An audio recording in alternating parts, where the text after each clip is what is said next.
Hello tout le monde, je suis contente de vous recevoir pour ce quatrième épisode du podcast Eco with Shai. Alors, pour cet épisode-là, j'ai décidé de parler de self-awareness, de notre conscience de soi. C'est un sacré sujet. Pour moi, c'est très important. C'est un sujet qui me tient aussi énormément à cœur. Mais en fait, pour moi, c'est le point de départ.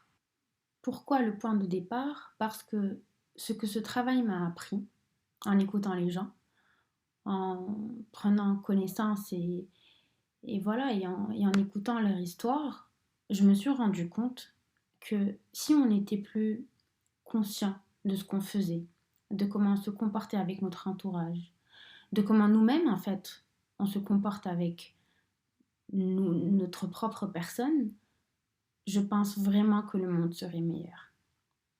Alors, on va commencer par le commencement. Donc, petit à petit, vous êtes en train de voir que je m'inspire surtout et particulièrement de mon travail. En tout cas, c'est mon quotidien en tant que psychologue qui fait que ça m'a inspirée afin que je puisse être dans le partage. Et je vois tellement de choses qui peut-être auparavant je ne voyais pas. Je pense que c'est l'expérience, c'est la maturité, c'est aussi ma relation avec moi-même et mon propre travail avec moi qui me pousse, et d'ailleurs j'en suis reconnaissante de voir tellement de choses qui sautent aux yeux, mais je sais que ça ne saute pas aux yeux au début. Je le vois aussi à travers mes patients qui, quand je les reçois au début, tout le monde dit que tout est ok, que c'est telle relation avec les parents, avec les frères et sœurs, avec le mari, avec les amis, avec la femme, les enfants, que tout est normal, que tout est tranquille. Mais plus le temps passe et plus la personne s'approfondit dans sa thérapie et plus la personne commence à explorer en fait et à apprendre et à se découvrir en tant que personne. Mais en fait, le mot tranquille et le mot normal, il se fait de plus en plus rare. Donc, je vous explique pourquoi le point de départ, c'est la conscience de soi.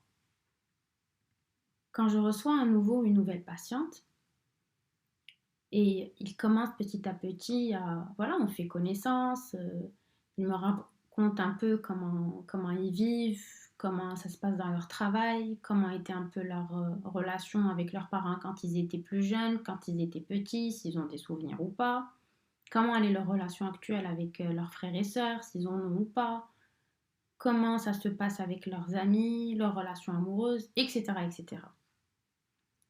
Ce que je vois, c'est que, en fait, il y a énormément de choses que je vois, mais je ne peux pas les dire parce que, d'ailleurs, c'est quelque chose que je dis à mes patients, c'est que la thérapie se base énormément sur le timing. Tu ne peux pas dire à quelqu'un que tu viens de recevoir, que tu ne connais pas, qui ne te connaît pas, qui est à peine en train d'installer une relation de confiance avec toi, tu ne peux pas venir et lui dire certaines choses en face. Pourquoi je parle de ce point qui pour moi est important? Parce que j'ai reçu pas mal de personnes qui ont été voir des professionnels de la santé mentale, ou bien des thérapeutes, ou bien, en tout cas, ou bien même, enfin, des médecins qui n'ont rien à voir avec la santé mentale, et qui se sont permis d'être intrusifs avec eux. Pour moi, c'est un point qui, en fait, qu'on gagnerait à mettre en avant. On ne peut pas se permettre d'être intrusif avec quelqu'un qu'on ne connaît pas. D'accord, tu es un expert, tu t'y comprends en certaines choses, mais dis-toi que cette personne que tu reçois est un être humain. C'est quelqu'un qui peut-être n'est pas encore prêt à entendre certaines choses. C'est quelqu'un qui peut-être cette vérité que toi, tu juges que c'est sa vérité parce que tu l'as vu de par ton expérience, ta maturité, etc. Peut-être qu'il ne la connaît pas. Et peut-être que tu vas créer un autre trauma chez lui en lui disant ça. J'ai reçu beaucoup de personnes qui sont venues, après des années, me dire vous savez quoi, j'ai été voir tel spécialiste et j'en suis sortie traumatisée. Je me dis d'accord, ok, pourquoi? Bon, après, durant nos études, on nous a aussi appris à toujours prendre du recul, et c'est vrai. qu'il y a différentes versions, et c'est vrai, je ne dis pas que c'est toujours le cas, et je pense que moi-même j'ai eu des maladresses et que voilà, on n'est pas parfait, mais moi je parle particulièrement de certains professionnels qui se permettent d'être à répétition intrusif, d'être à répétition dans la critique et dans la remarque face à des gens qui sont là, qui sont en détresse face à vous. Vous ne pouvez pas dire à quelqu'un tu mérites d'être en dépression ou tu mérites d'avoir ces troubles d'humeur parce que tu as fait ça ou ça ou ça, ou que ça va devenir comme ça si tu ne prends pas tes médicaments, ou que si tu ne peux pas être dans la menace face à quelqu'un qui vient te voir parce qu'il a besoin d'aide. Tu ne peux pas te comporter avec un adolescent ou une adolescente ou un enfant ou bien un jeune adulte parce que toi, tu as peut-être 15, 20 ans, 30 ans, même 40 ans de plus que lui. Tu ne peux pas prendre ce rôle de parent et de moralisateur alors que lui, il est là pour être écouté, pour être compris, pour être entendu et pour être soutenu. Il n'a pas besoin d'être jugé. Il n'a pas besoin que tu lui sortes en fait ces vérités que toi, qui est censé être détenir le savoir face à lui, il n'a pas besoin de ça. Et c'est pour ça que c'est écrit en gras, d'ailleurs, sur ma page Instagram, qu'un psy n'est pas sacré. Pour moi, c'est toute une histoire. Le psy n'est pas sacré. Je ne parle pas que du psy, mais je parle de n'importe quel professionnel. Personne n'est sacré. Tu n'as pas à sacraliser un professionnel que tu pars voir. Si tu sens qu'il ne t'aide pas, si tu sens qu'il te fait du mal, si tu sens qu'il te juge, tu as le droit de te lever et tu as le droit de lui dire « Tu n'es pas en train de m'aider, ce n'est pas ce que je suis en train de chercher. » Bien sûr, dans la limite du possible.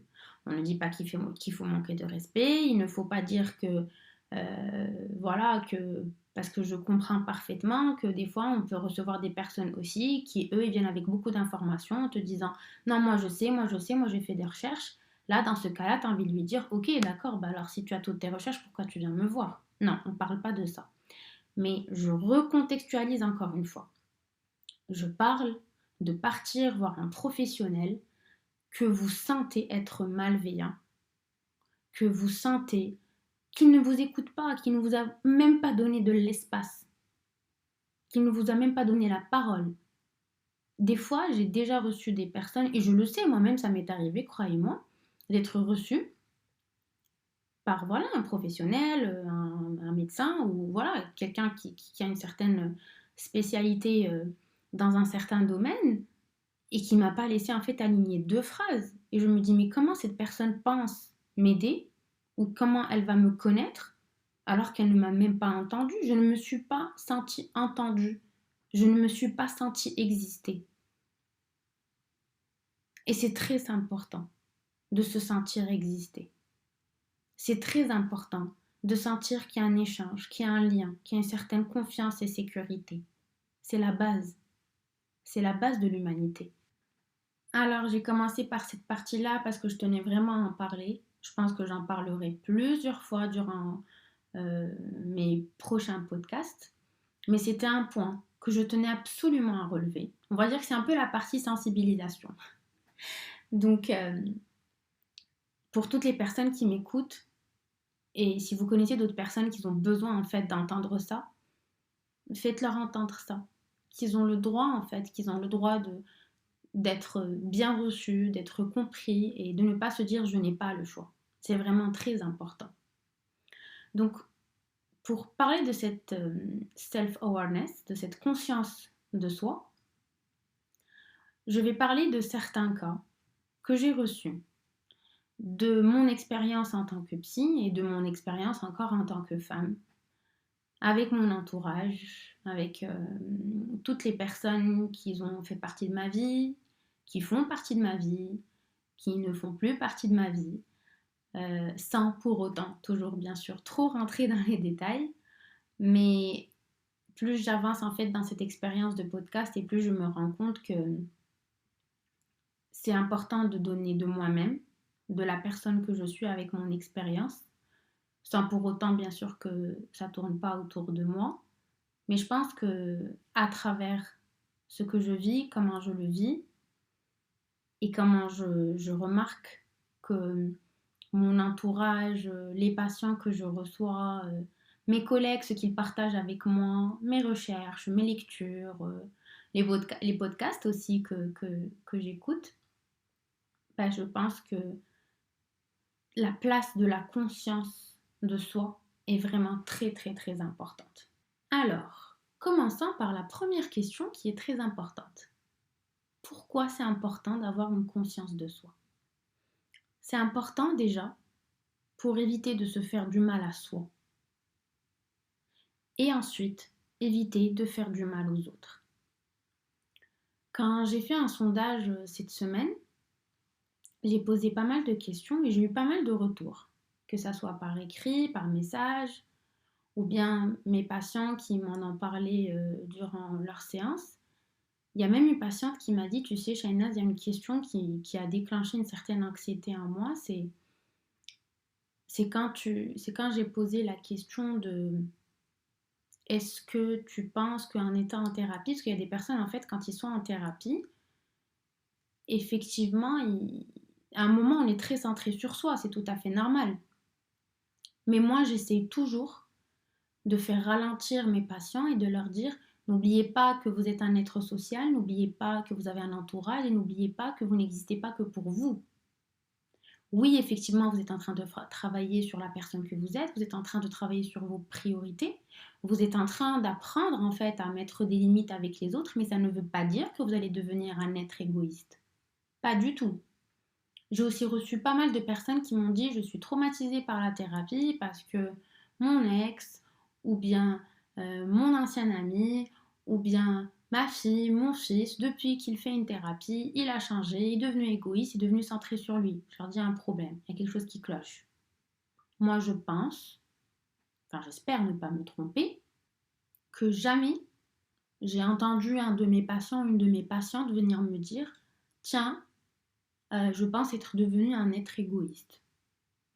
En tout cas, on essaye toujours de prendre en considération l'entourage de l'autre personne.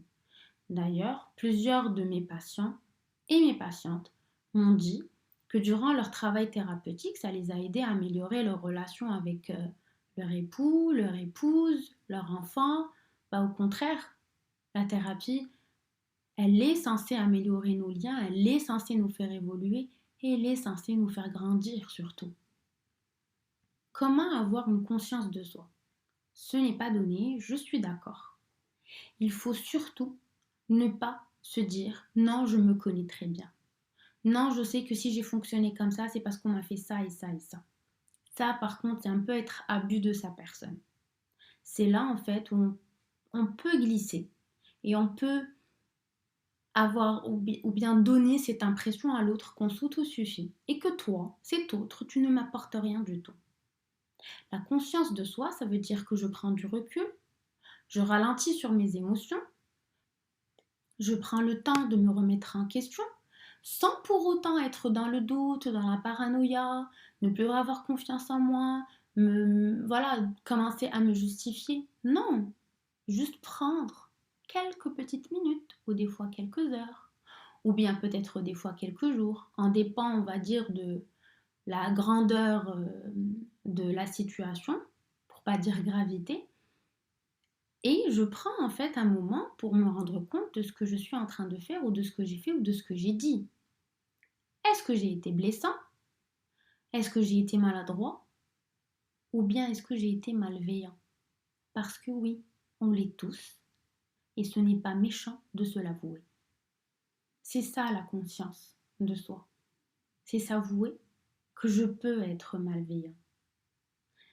Vous savez, des fois en séance, j'ai des patients et patientes qui me disent, qui me racontent quelque chose et juste après ils me disent non, non, non, Shaina, c'est pas vrai. Je mens. C'est pas ce que j'ai fait, c'est pas ce que j'ai dit. Et je souris. Pourquoi je souris?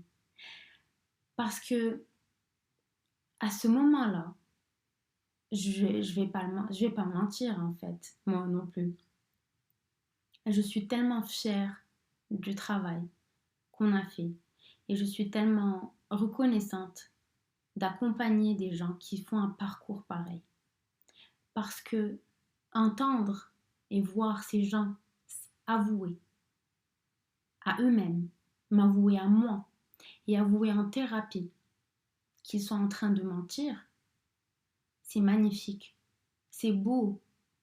Imaginez si chacun de nous était capable en fait de s'avouer des choses pareilles, était capable de se dire je me suis trompé, j'ai mal fait, j'ai menti, ou bien je crois que j'ai été malveillant, je voulais te blesser, j'avais mal et je voulais te faire du mal. Je pense que plein de choses seraient différentes. Quand ils me disent en séance attends, j'ai menti, et ils reprennent en fait ce qu'ils m'ont dit juste avant, je me rends compte qu'effectivement tout ce travail qu'on a fait sur leur conscience d'eux-mêmes, il est là, la base est là. Bon, mes patients vont se reconnaître quand je leur dis la base est là. Et revenir à ces bases, déjà vous savez quand on a une conscience de soi, mais votre anxiété, mais vous l'avez dépassée, mais vous avez gagné la bataille, vous avez peut-être même gagné la guerre. Je ne dis pas qu'on va vivre ou que vous alliez vivre sans anxiété toute la vie, non. Je pense que malheureusement, on est une génération où tout le monde, en fait, de nos jours, c'est limite, voilà, c'est un quotidien, mais ça va pas être handicapant, ça va pas être pathologique, et c'est possible, en fait, d'être en paix, de se dire, tiens, je pense que ce matin, ce que j'ai fait, j'avais vraiment ce besoin d'être méchant. J'avais vraiment ce besoin d'être méchante. J'avais vraiment ce besoin de ne pas dire la vérité. J'avais ce besoin de faire du mal à cette personne. J'avais besoin de montrer à cette personne que je suis plus forte qu'elle. C'est humain. C'est tout à fait humain d'avoir des sentiments pareils, des désirs pareils. Il ne faut pas en fait se faire passer pour ce qu'on n'est pas. En tout cas, on n'est pas des anges. Je pense que tout le monde est d'accord. Je ne suis pas en train de vous dire par contre d'aller dire à tout le monde que vous avez été malveillant, que vous avez été méchant, que peu importe.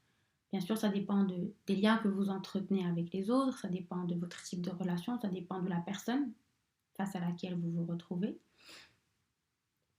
Tout à l'heure, je discutais avec une patiente qui était en détresse par rapport à une situation qu'elle a vécue. Et elle m'a dit, mais je ne pouvais pas dire à cette personne ces choses parce que je ne la connais pas encore. Mais je me sens mal, je m'en veux parce que j'ai l'impression que j'ai menti. Je lui ai dit, ok, d'accord, on va y aller petit à petit, en douceur. On a essayé de la faire ralentir par rapport à ses émotions parce qu'elle était très haute, elle était super inquiète, elle s'en est beaucoup voulu. Mais je pense que elle a compris à la fin qu'elle était juste en train de poser ses limites, chose qu'elle ne savait pas faire avant. Et que grâce à la thérapie, elle a appris à poser ses limites et qu'elle a appris, que ça soit consciemment ou inconsciemment, qu'elle ne pouvait pas s'ouvrir à quelqu'un qu'elle venait à peine de rencontrer, qu'elle n'avait pas à partager des choses personnelles, qu'elle n'était pas encore prête à partager des choses personnelles. Et c'est là où elle s'est rendue compte qu'avant, elle se retrouvait dans des situations qui ne lui ressemblaient pas, à faire plaisir aux autres, à, voilà, à se retrouver à être peut-être avec des personnes qu'elle n'apprécie même pas, juste parce que c'est compliqué au début de dire la vérité, ou bien de dire ce qu'on ressent, ou bien de mettre des limites avec les autres. Et ça aussi, c'est une partie, c'est une grosse partie de notre conscience de nous-mêmes. Parce que quand tu as on va dire, une bonne relation avec ta propre conscience, tu auras aussi une bonne relation avec les autres, et vice-versa. C'est comme un effet de boule de neige. Ça commence tout petit et ça commence à grandir. Et si ce que tu es en train de planter, ces graines que tu es en train de semer, elles donneront quelque chose de magnifique par la suite. Vous savez, la plupart des séances en psychothérapie, elles tournent autour de la conscience de soi. C'est-à-dire que très souvent, avec mes patients qui sont avec moi depuis quand même un bon moment. Surtout quand il leur arrive quelque chose d'intense, ils passent par des périodes très difficiles, ils sont assez hauts dans leurs émotions, il y a beaucoup de colère, beaucoup de haine, beaucoup de rancune. Ce que je fais généralement, c'est que je les aide juste, plutôt je les accompagne, je dirais, je les guide à ce qu'ils reviennent vers eux-mêmes, à ce qu'ils reviennent à leur propre conscience de soi. Et c'est fou, vous savez, quand vous amenez quelqu'un à sa conscience, automatiquement vous le voyez en train de s'apaiser. Pourquoi? Et je vous promets, je pense que à chaque fois que je l'ai fait, je voyais cette personne devenir apaisée de plus en plus. Parce que quand tu reviens à toi-même, tu sais que c'est une safe place. Tu sais qu'il ne peut rien t'arriver de méchant. Tu sais qu'il n'y a rien de fou, que tout est authentique, que tout est vrai et que c'est bienveillant. C'est ça en fait la sécurité. Je le redis encore une fois, ce n'est pas donné d'avoir une conscience de soi. Moi, pour ma part, ça m'a pris des années. Ça m'a pris vraiment des années. Où, vous savez, il y a une phrase que j'aime beaucoup qui dit les êtres humains, c'est comme les noix. Ils ont besoin d'être brisés pour être révélés. Cette phrase, elle résonnait pendant longtemps dans ma tête et je me disais, mais qu'est-ce que ça veut dire? Et plus le temps avançait et plus je comprenais. Par exemple, pour ma part, et je le vois beaucoup aussi dans mon travail, j'ai l'impression que on a vraiment besoin d'être brisé pour qu'on puisse révéler notre réelle identité. C'est comme si tu te casses à chaque fois, tu vois, c'est comme si tu te cassais les os, en fait, tu te brisais les os et à un moment tu te dis c'est bon, en fait, je pense que là je peux m'arrêter. Et, euh, et après tu te révèles. Et c'est beau, tu te rends compte qu'il y a beaucoup de potentiel, que tu as du potentiel en toi déjà avant d'aller le chercher chez les autres. Et que tu finiras par rencontrer des personnes qui sont sur la même longueur d'onde que toi, qui eux aussi sont beaucoup plus dans leur potentiel à eux, et que vos potentiels deviennent des réalités. Ça, c'est très important. Que le potentiel devienne une réalité. Que je ne m'arrête pas au stade du potentiel, que je ne m'arrête pas au stade de rêverie, de fantasmer, de imaginer, d'espérer, alors qu'il n'y a rien de concret. Et malheureusement, et ça j'en parlerai dans un autre podcast, c'est ce qu'on retrouve énormément dans les relations amoureuses. C'est voir le potentiel de quelqu'un et tout construire sur le potentiel de cette personne. Et quand tu tombes de très haut, parce que tu te rends compte qu'en fait, que sur ce potentiel, tu ne peux rien construire, c'est là où tu te dis, d'accord, là je reviens à moi-même. Et c'est là où ta conscience avec toi-même, ta conscience de toi-même en fait, va t'aider. Comment elle va t'aider? Bah tu vas essayer au maximum d'être sincère avec toi-même. Tu vas essayer de te dire quelles sont les choses que j'étais censée voir depuis le début et que je voyais depuis le début et j'ai fait comme s'ils n'étaient pas là. Et croyez-moi, vous allez retrouver une liste bien longue. Vous allez vous dire, tiens, il y avait ceci, il y avait cela, il y avait ça. Oui, vous allez me dire, mais on ne peut pas juger dès le début. Je suis tout à fait d'accord avec vous. On ne peut pas juger depuis le début. Mais je dois rester aware. Je dois rester conscient. Je ne dois pas me mentir. Je ne dois pas m'aveugler les yeux et aveugler les yeux de l'autre avec les paillettes.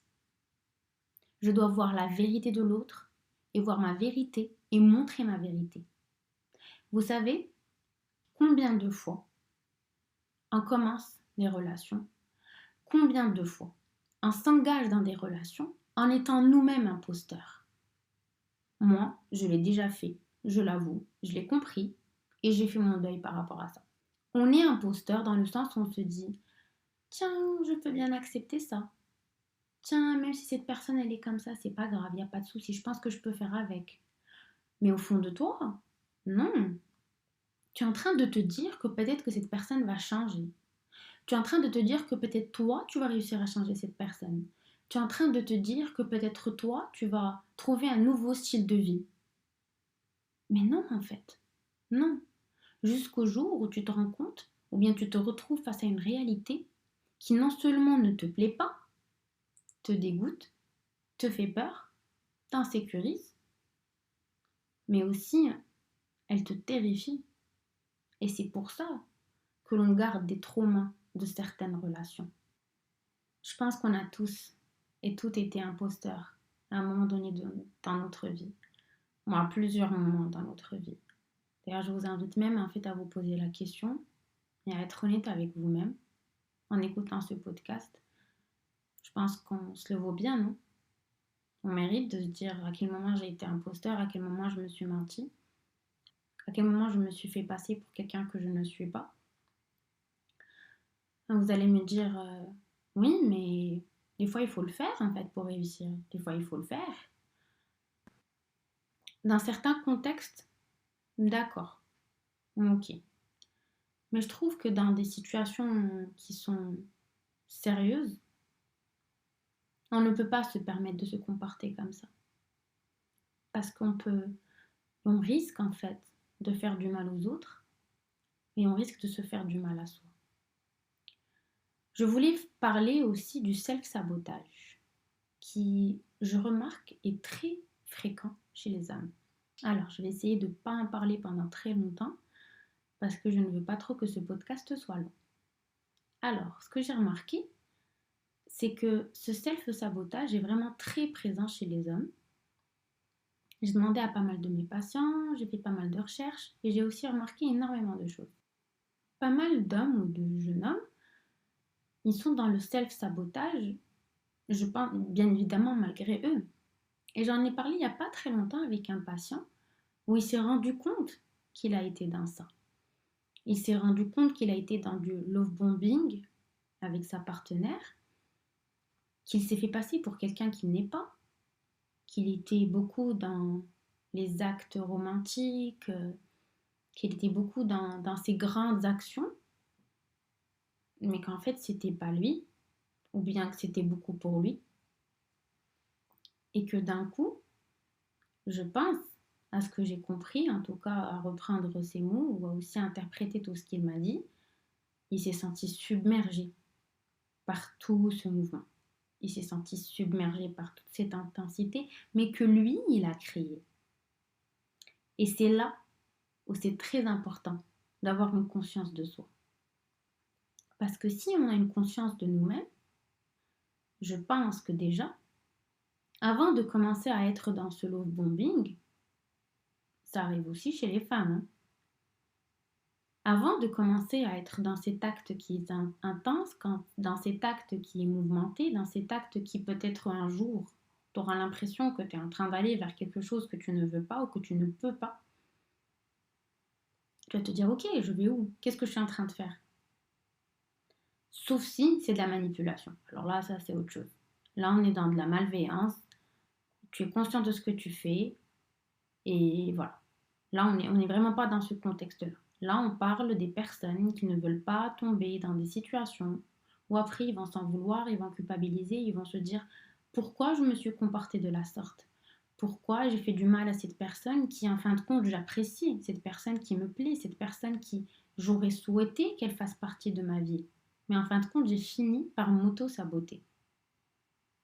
Et en fait, je pense que ces hommes-là, ils partent dans cet élan de séduction, de conquête, ou bien des fois de reconquête aussi. Je le vois aussi énormément avec des patientes qui sont beaucoup dans ces relations de on and off avec leur ex, qui partent, qui reviennent, et qui me disent mais je ne comprends pas pourquoi il est dans ça. C'est pas de l'amour en fait. Je sais pas franchement si personne ne peut répondre à cette question. Je pense que quelque part oui, c'est une forme d'amour, c'est juste que c'est pas ça. Pour revenir au modèle précédent dont je vous ai parlé, quand je dis modèle, ça veut dire que quand on est dans ce comportement, on est dans cet élan où je vais te donner tellement d'amour, où je vais être gentleman, où je vais te sortir le grand jeu, où je vais te nourrir, où je vais te promettre ciel et terre, mais que après je me retire et que après je n'y arrive pas, ou que après je me retrouve à être dans un double discours. Et en fait, c'est là où on s'en rend compte.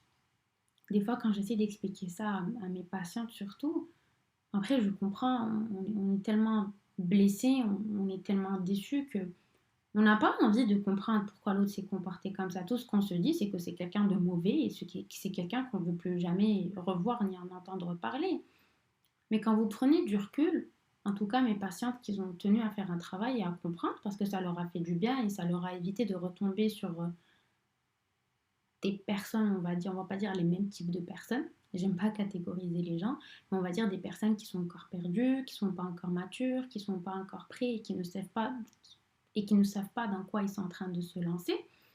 Quand je les accompagne, bah, elles comprennent que voilà, c'est juste des personnes qui étaient là, qu'ils avaient envie en fait de les séduire, qu'ils avaient envie de les nourrir, qu'ils avaient envie de les aimer, mais qu'ils n'ont pas pu keep up, qu'ils n'ont pas pu continuer, qu'ils n'ont pas pu poursuivre.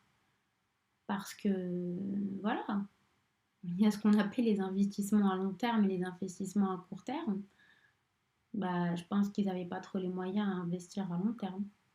Donc, pour revenir en fait à ces hommes-là, ou à toi qui écoute en fait ce podcast et tu te retrouves un peu dans ça, ne t'en veux pas.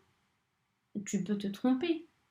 Tu peux te tromper une fois, deux fois. Mais si tu vois que ça se répète trop et que tu te fais du mal et que tu fais du mal aux autres, bah, je pense qu'à un moment, il faut se poser et voilà, et se dire, ok, je vais me poser les bonnes questions et je vais voir pourquoi je me retrouve à chaque fois dans les mêmes schémas et dans les mêmes cycles qui se répètent parce que tu te fais du mal à toi-même déjà. Et tu te fais passer pour quelqu'un sur qui on ne peut pas compter.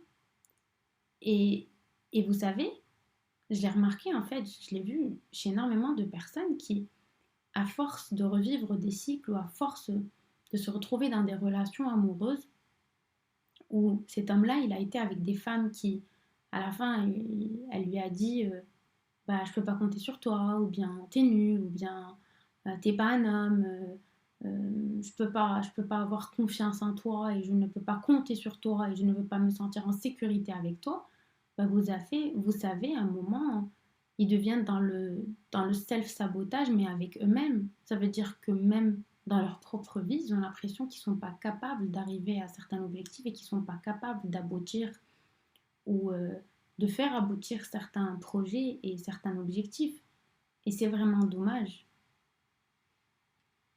Mais si on prend ce cas de self-sabotage chez les hommes, j'ai choisi pourquoi j'ai choisi en fait cet exemple-là? Parce que c'est un exemple, en tout cas, qui en ce moment revient très très souvent. D'ailleurs, c'est pour ça qu'en septembre, dans mon contenu, j'avais beaucoup parlé du love bombing. Mais parce que j'ai remarqué qu'il y avait des hommes qui étaient dans ce self-sabotage et les femmes qui, elles aussi, en fait, elles étaient imposteurs, pour pas se mentir.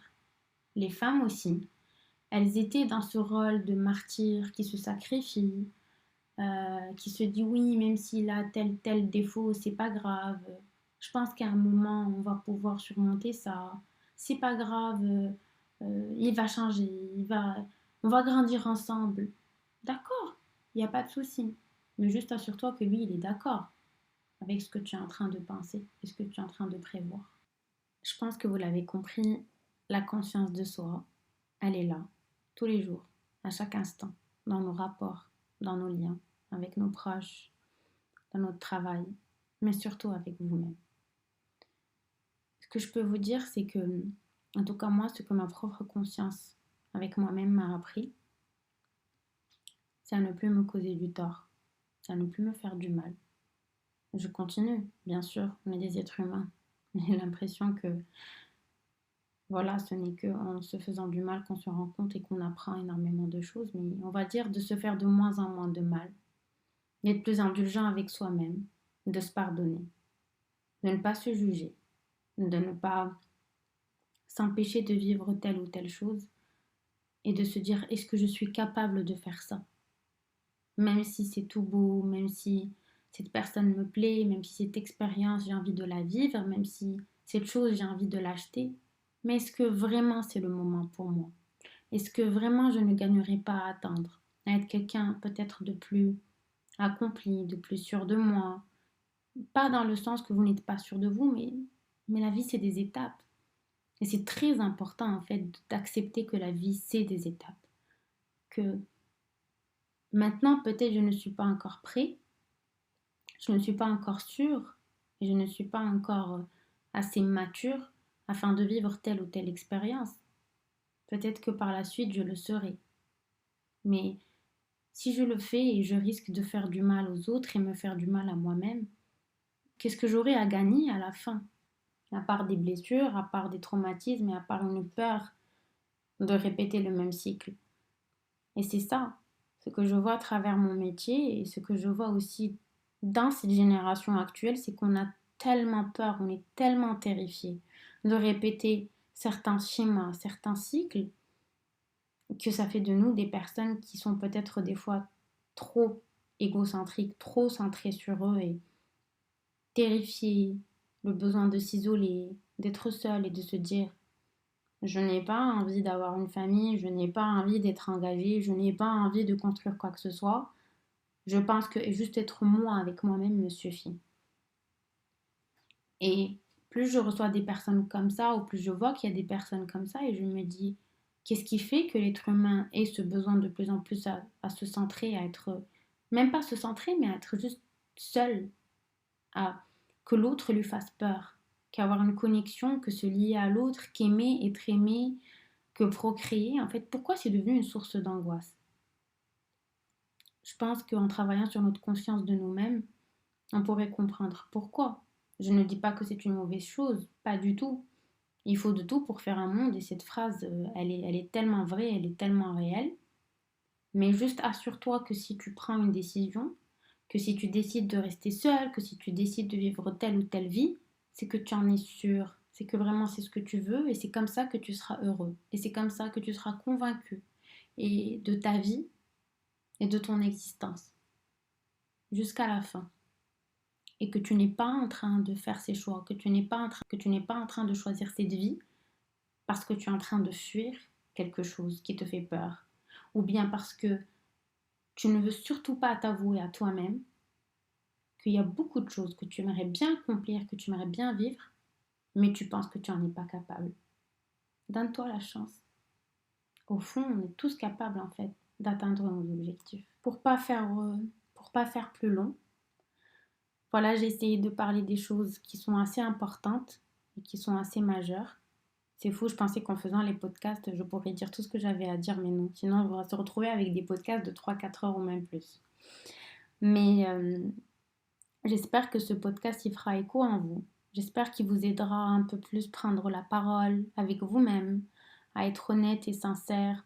Pas à 100%, on ne peut pas l'être, mais au moins à te dire est-ce que je suis vraiment prêt à faire ça? Je dis très souvent à mes patients avant de vous engager dans quelque chose, avant de dire quelque chose, avant de, voilà, de vous embarquer dans n'importe quoi, posez-vous la question. Est-ce que ce que je suis sur le point de faire, c'est constructif? Est-ce que ça va m'apporter quelque chose? En quoi c'est enrichissant? Est-ce que je ne risque pas de faire du mal à quelqu'un? Vous savez, il y a souvent des gens qui me disent oui, mais si j'ai dit ça parce que je voulais pas faire du mal à l'autre, ou bien je voulais pas blesser, ou bien je ne voulais pas te faire du mal à toi. Je leur dis mais prends le risque en fait. Prends le risque d'être honnête. Peut-être que ce que tu feras par la suite sera encore plus blessant. Mais en fait, non, c'est là où on se rend compte qu'on se ment. Quand on dit à l'autre je ne voulais pas te dire les choses en face parce que je ne voulais pas te blesser, non, tu ne veux pas me dire les choses en face, pas parce que tu ne veux pas me blesser, parce que tu ne veux pas te voir toi en train de blesser quelqu'un. Mais après, quand tu disparais et tu fais des choses, pas en face de moi, mais tu fais quand même des choses qui sont blessantes, tu ne te vois pas en train de faire du mal. Donc quelque part, tu le fais pour toi-même. Tu le fais pour ton propre narcissisme. Tu le fais pour ton ego. Tu le fais pour te dire, Non, je me suis pas vue en train de faire du mal. Moi, quand j'étais face à cette personne, j'ai tout fait pour pas la blesser. Oui, mais est-ce que tu penses à ce que tu as fait dans le dos de cette personne? Est-ce que tu as pensé à ce que tu as fait quand cette personne, en fait, elle s'est retrouvée toute seule ou sans réponse ou sans ta présence ou bien sans la continuité des actes ou des paroles de ce que tu lui as dit?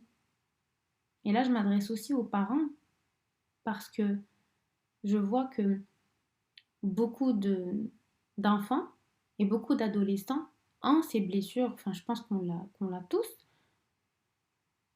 a tous ces blessures-là, de se dire que ma mère ou mon père m'a dit ou m'a promis telle chose et qu'après, j'ai jamais eu de suite. On n'est pas en train de blâmer les parents, on ne blâme personne, mais juste cette conscience en soi, pourquoi elle est importante? Parce que même quand je dis quelque chose et je n'en parle pas après, il n'y a pas de suite en fait, je fais comme si de rien n'était, c'est comme ça en fait que vous créez des blessures chez les autres. C'est comme ça que l'autre commence à se retrouver dans des schémas parce qu'il est toujours à la recherche de cette chose que tu lui as pas donnée au moment T où tu étais censé la lui donner. Voilà, je pense que je vous laisse avec plein de questions qui feront écho en vous. J'espère que ce moment vous l'avez apprécié. Moi, je l'ai énormément apprécié. J'ai déjà hâte au prochain podcast. Et comme à chaque fois, je vous le dis encore une fois, prenez bien soin de vous. C'est très important. Très, très, très important de prendre soin de sa personne afin de pouvoir prendre soin des autres. Voilà. Merci encore et je vous dis à la prochaine fois.